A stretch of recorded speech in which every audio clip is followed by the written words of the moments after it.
First contact. The message came on an ordinary Tuesday. Dr. Samira Patel had been monitoring deep space transmissions for nearly a decade at the Global Space Initiative's listening post in New Zealand, and most days brought nothing but cosmic background noise and the occasional pulsar rhythm. This day should have been no different, until the pattern emerged. At first, she thought it was an equipment malfunction, a glitch in the massive array of radio telescopes that stretched across the southern hemisphere. But after 3 diagnostic checks, the signal remained structured, artificial, and definitely not human in origin. Director Kari, she called, her voice steady despite the adrenaline surging through her veins. I think you need to see this. Within hours, the facility was buzzing with activity. Linguists, cryptographers, and astrophysicists crowded around monitors, analyzing what had quickly been classified as humanity's first confirmed contact with extraterrestrial intelligence. The signal originated from a star system 27 light-years away, close enough to be a neighbor in cosmic terms, yet far beyond humanity's current reach. After 3 days of non-stop work, they had their answer. It's a distress call, Dr. Patil announced to the emergency council that had gathered in the main conference room. Representatives from every major space agency on Earth sat in stunned silence as she explained. The translation is rough, but the intent is clear. To any spacefaring civilization who can hear us, we are the Veiler. Our worlds are under attack by the Corvin Collective. 3 of our colonies have already fallen. They show no interest in negotiation or mercy. Our defensive capabilities are minimal. If you receive this message, please help us preserve our people and our knowledge. Admiral James Chen, head of the United Earth Space Command, leaned forward in his chair. How long has this signal been traveling? Based on the origin point, approximately 27 years, replied Dr. Patel. So they might already be gone, someone whispered. Or still fighting, Admiral Chen countered. We can't ignore this. The debate that followed lasted for days. Earth had only recently achieved functional fusion, drives capable of 0.1 C, fast by human standards, but agonizingly slow for interstellar travel. Their military capabilities in space were limited to orbital defense platforms and a small fleet of vessels designed to patrol the solar system against rogue asteroids and the occasional pirate mining operation. We're talking about committing resources to a conflict we know nothing about, argued Defense Minister Okafor. We could be walking into a trap, or worse, dragging Earth into a war we can't possibly win. If we do nothing, countered Ambassador Castillo, we're sending a message to the galaxy that humanity will hide when confronted with injustice. Is that who we are? After a week of heated discussions, a compromise was reached. Earth would send a single vessel, their fastest and most advanced ship, the UES Pathfinder, to assess the situation before committing more resources. Captain Alina Reyes stood on the bridge of the Pathfinder, watching her crew of 30 specialists prepare for humanity's first intentional voyage beyond the solar system. At 42, Reyes had spent her entire career in the Space Command, rising through the ranks with a reputation for level-headed decision-making and tactical brilliance. Engineering reports fusion drives at optimal capacity, her executive officer, Commander David Park, announced. We're ready for departure on your order. Reyes nodded, her dark eyes fixed on the view screen that showed Earth growing smaller as they moved toward the jump point. Mission Control, this is Pathfinder requesting final authorization for interstellar jump. Pathfinder, this is Mission Control, came the reply. Authorization granted. Bring back answers, Captain, and come home safe. Understood, Reyes said, then turned to her navigator. Lieutenant Choi, engage jump drive. The Pathfinder's revolutionary Alcubierre warp system, humanity's first functional FTL technology, engaged with a flash of energy that seemed to fold space itself. The stars blurred, and Earth vanished from view as the ship accelerated to 10 times the speed of light. The journey would take nearly 3 years, even with the revolutionary drive. The crew would spend most of it in rotating shifts of cryosleep, with only essential systems maintained by the ship's eye. For Reyes, who remained awake for the first month to ensure all systems functioned properly, the vastness of interstellar space was both awe-inspiring and humbling. "We're so small," she remarked to Commander Park during one of their final conversations before he entered cryo. "And yet here we are, racing across light years to answer a call for help." "That's what makes us human," Park replied with a slight smile. "We hear someone crying out in the dark, and something in us has to respond." 3 years later, the Pathfinder emerged from FTL at the edge of the Valar system. The crew, now fully awake and alert, stared in stunned silence at their sensor readings. "Multiple spacecraft in orbit around the fourth planet," Lieutenant Choi reported. "Design configurations unlike anything in our database. 2 distinct types. One appears to be defensive in nature, positioned to protect the planet. The others," she paused, adjusting sensor parameters. "The others are definitely offensive. Weapons hot, Captain. They're engaged in active combat." "Stealth systems to maximum," Reyes ordered. "Move us closer, but maintain distance from the engagement zone. I want to observe before making contact." For hours, the Pathfinder lurked at the edges of the system, gathering intelligence. The defending ships, presumably Valar vessels, were elegant, almost crystalline in appearance, with intricate geometric designs that seemed to capture and redirect energy. Though beautiful, they were clearly outmatched by their attackers. The Corvin vessels were angular and predatory, bristling with weapon emplacements. Their hulls absorbed light rather than reflecting it, creating an unsettling visual void against the backdrop of stars. "They're losing," Commander Park said quietly, watching as another Valar ship exploded in a brilliant flash of light. Captain Reyes nodded grimly. "Tactical analysis.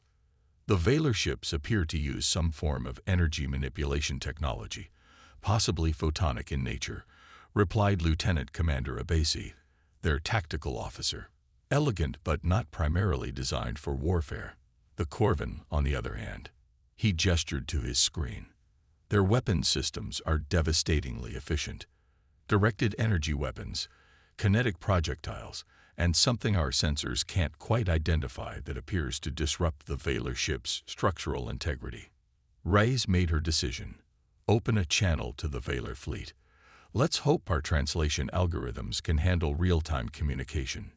"Channel open," reported Communications Officer Lin. "This is Captain Elena Reyes of the United Earth ship Pathfinder. We received your distress call and have come to offer assistance." For a long moment, there was nothing but static. Then a voice, melodic yet tinged with urgency, replied in surprisingly good English. "Earth vessel, this is Sentinel Talum of the Valar Defense Force. Your arrival is unexpected but welcome. We had almost lost hope that anyone had heard our call." "We're here now," Reyes replied. "Tell us how we can help." "Our planetary shields are failing," Talum explained. "We have evacuated most of our population to underground shelters, but the Corvin will soon break through our final defenses. They seek our technology and resources, caring nothing for the lives of my people." Reyes exchanged glances with her senior officers. The Pathfinder was a scout vessel, not a warship. They carried minimal armaments, enough to defend themselves but not to turn the tide in a battle of this scale. "Sentinel Talum, we're not equipped for full combat intervention," Reyes admitted. "But we may have options. Request permission to approach your command vessel for direct consultation." "Granted, Captain. We will provide coordinates. But be warned, the Corvin will target any ship approaching our defense perimeter." As the Pathfinder moved closer to the embattled planet, the crew got their first visual confirmation of the Valar themselves. Tall and slender, with iridescent skin that seemed to shimmer with inner light, they moved with a fluid grace that suggested an evolutionary path very different from humanity's. Sentinel Talum, their military commander, stood nearly 7 feet tall. Multifaceted eyes that captured and reflected light in complex patterns regarded the human delegation with what appeared to be curiosity mixed with desperate hope.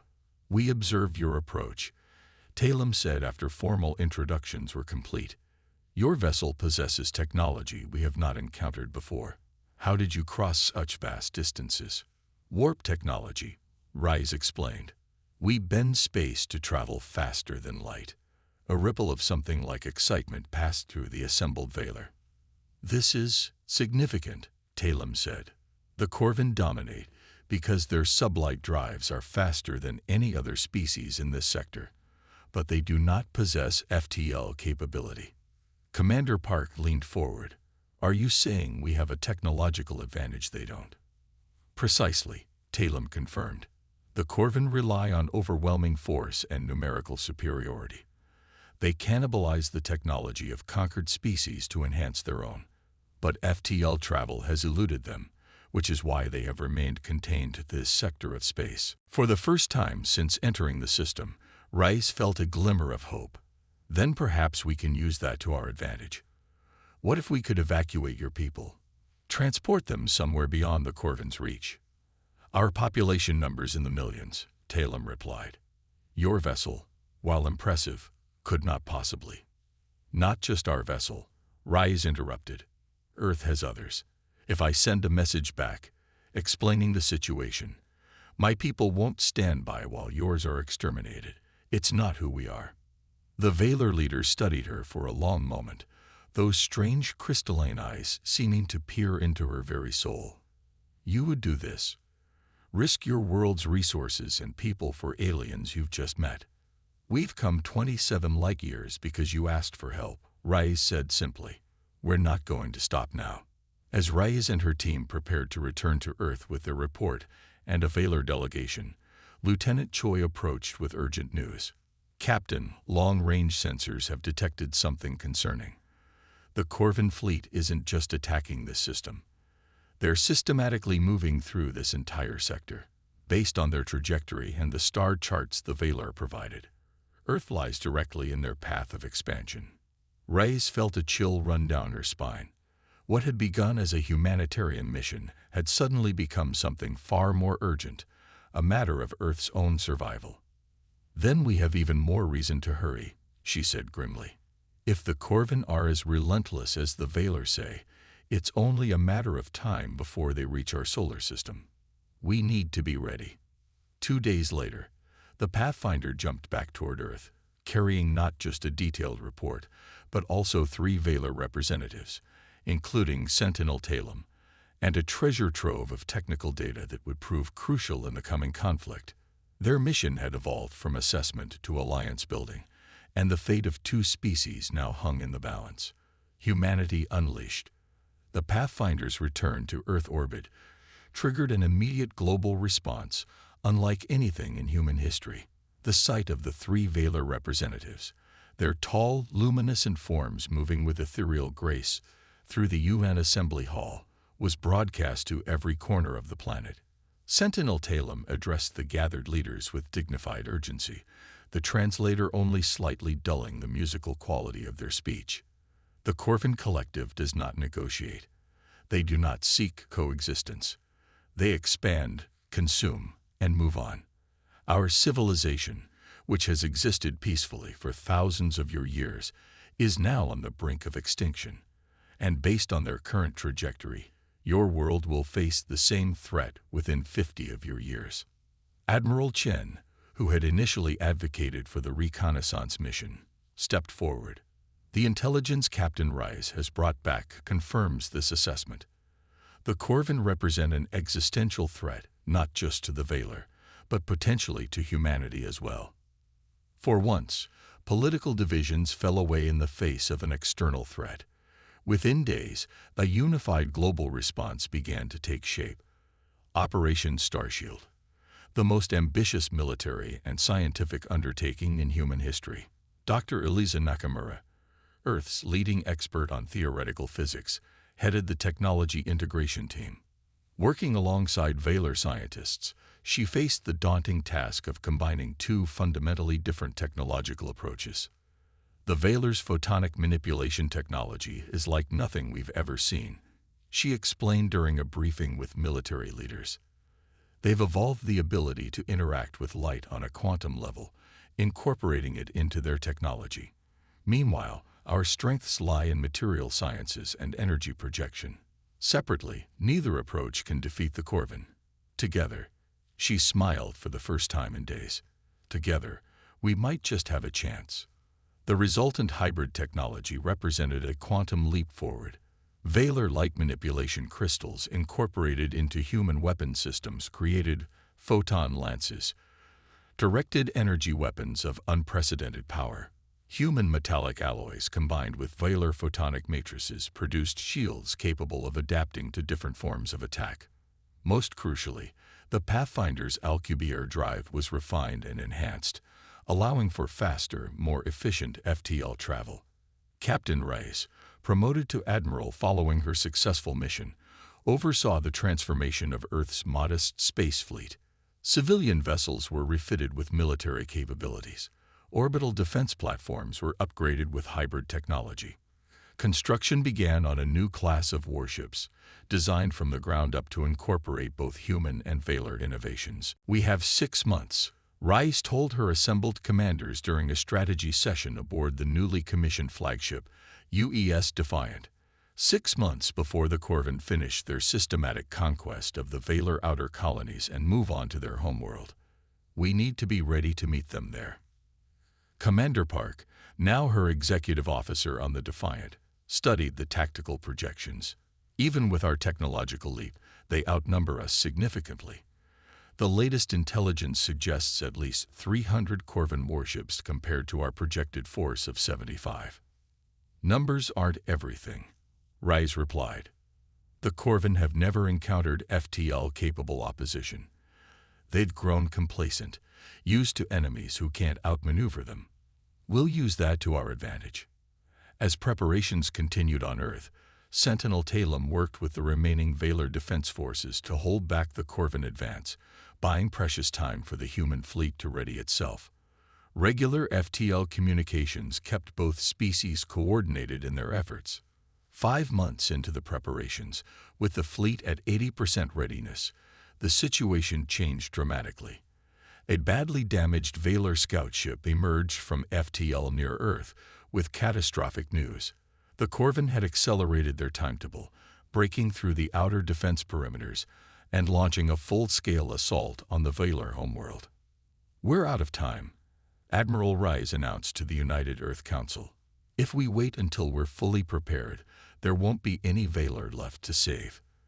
The fleet isn't ready, protested Defense Minister Okafor. We need those additional ships. We'll deploy with what we have, Rice insisted. 62 ships, fully crewed and equipped with hybrid technology. It's now or never. After a tense debate, the Council approved immediate deployment. Within 48 hours, humanity's first interstellar battle fleet departed Earth orbit in a carefully choreographed sequence of FTL jumps. Admiral Rice stood on the bridge of the Defiant, watching the blue-green orb of Earth recede from view. All ships report successful transition to FTL, Commander Park reported. Estimated arrival at the Veiler homeworld in 72 hours. Rice nodded. Send word to Sentinel Talum. Tell them to hold on. Help is coming. The human fleet emerged from FTL at the outskirts of the Veiler system in precisely coordinated fashion, a testament to the precision of their enhanced navigation systems. The scene that greeted them was one of chaos and destruction. The once beautiful Veiler homeworld's orbit was littered with debris from destroyed ships. The planet's surface showed multiple impact sites where Corvin weapons had breached the planetary shields. On the main view screen, the Corvin fleet appeared as a swarm of dark, angular shapes. Predatory and implacable in their advance, they had formed a blockade around the planet, methodically wearing down its remaining defenses. They haven't detected us yet, Lieutenant Choi reported from her sensor station. Their attention is focused on the planet. Admiral Rice activated the fleet-wide channel. All ships, this is Admiral Rice. You've all studied the tactical simulations. You know what we're up against and what's at stake. The Valar helped us advance our technology by centuries in just a few months. Now it's our turn to help them." She paused, looking at the determined faces of her bridge crew. "Humanity has always wondered if we're alone in the universe. Today we prove that not only are we not alone, but we stand with others against tyranny. Battle Formation Alpha. Engage at will." The human fleet split into 3 battle groups as planned. Battle Group 1, led by the Defiant, would engage the main Corvan fleet directly. Battle Group 2 would break through to reinforce the planet's defenses. Battle Group 3 would remain in reserve, using their superior mobility to strike where needed most. The Corvan didn't detect the approaching human vessels until they were already within weapons range, a testament to the effectiveness of the hybrid stealth technology. When they finally realized they were under attack from a previously unknown force, their response was disorganized and confused. "They're scrambling to reposition," reported Lieutenant Commander Abasi from Tactical. "Their formation is breaking up." "Now's our chance," Rise ordered. "All ships, concentrate fire on designated targets. Use the photon lances." The space around the Valar homeworld erupted in combat. Human vessels, though smaller than their Corvan counterparts, moved with greater agility and coordination. The newly developed photon lances cut through Corvan shields with unprecedented effectiveness, causing cascading systems failures in the enemy vessels. On the Corvan command ship, Supreme Commander Vrex struggled to comprehend what was happening. "What species dares attack us?" he demanded. "Where did they come from?" His tactical officer had no answers. The attacking fleet employed technology unlike anything in their database, and their combat doctrine defied all known patterns. Instead of the rigid formations the Corvan were accustomed to facing, these ships shifted positions constantly, attacking from multiple angles before retreating, never presenting a stable target. As Battle Group 2 broke through to the planet's surface, they established communication with the remaining Valar defenders. Sentinel Talum, wounded but still commanding the ground forces, coordinated the counterattack as human troops deployed to secure key defensive positions. The tide turned when Admiral Rais executed the masterstroke of her battle plan. Battle Group 3, which had remained hidden at the system's edge, performed a series of rapid FTL microjumps, appearing directly behind the Corvan fleet's command vessels. The sudden attack from an unexpected vector threw the Corvan into disarray. "Target their flagship," Rais ordered as the Defiant moved into position. "All batteries, fire." The combined firepower of the human vessels, enhanced by Valar photonic technology, overwhelmed the Corvan flagship's defenses. As its core systems failed, a chain reaction spread through the vessel, resulting in a catastrophic detonation that disabled several nearby ships. Without central coordination, the Corvan battle strategy collapsed. Some vessels attempted to retreat, only to find their escape routes cut off by precisely calculated human FTL jumps. Others fought on with mechanical determination, but were systematically disabled or destroyed. After 18 hours of intense combat, the space around the Valar homeworld fell silent. 47 human ships remained operational, though many had sustained damage. Of the Corvan fleet, those not destroyed had surrendered or fled. Admiral Rais stood in the ruins of the Valar capital city, surveying the devastation. Despite their victory, the cost had been high. Millions of Valar had perished in the Corvan's initial assault, and several Earth vessels had been lost with all hands. Sentinel Talum approached, their normally luminescent skin dimmed with fatigue and grief. "You came," they said simply. "When all seemed lost, humanity answered our call." "This is just the beginning," Rais replied. "The Corvan will return, likely with greater numbers.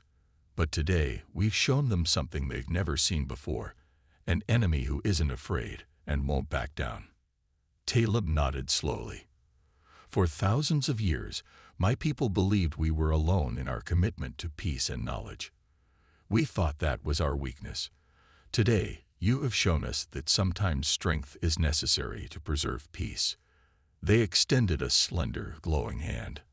Our peoples are bound together now, in ways neither of us could have imagined. As Rice clasped the alien's hand, she knew humanity had crossed a threshold from which there was no return. They were no longer alone in the cosmos, no longer confined to their solar system. In answering a desperate call from the stars, they had found not just allies but a new purpose. Word of the victory spread across Earth, uniting humanity in a way no internal crisis ever had. The knowledge that they had successfully defended another species against extinction filled people with pride and determination. Resources previously directed toward national defense were channeled into the growing interstellar fleet. Research into hybrid technologies accelerated, producing innovations that benefited both military and civilian applications. 6 months after the Battle of Valor, a combined human-Valor expedition set out to locate and contact other species threatened by the Corvin Collective. What had begun as a response to a single distress call was evolving into something greater, a multi-species alliance dedicated to mutual defense and the free exchange of knowledge. As Admiral Rice prepared to leave this expedition aboard the newly constructed UES Alliance, she reflected on how far humanity had come in such a short time. From a species confined to a single star system to one that had proven itself on the galactic stage. "We always wondered if we were alone," she remarked to Commander Park as they observed Earth from orbit one last time before departure. "Turns out, the galaxy is full of life. Some of it needs our help. And some of it," Park added with a smile, "is about to learn what happens when humanity decides to go full force." The Alliance engaged its FTL drive, disappearing in a flash of light. Humanity's journey among the stars had only just begun.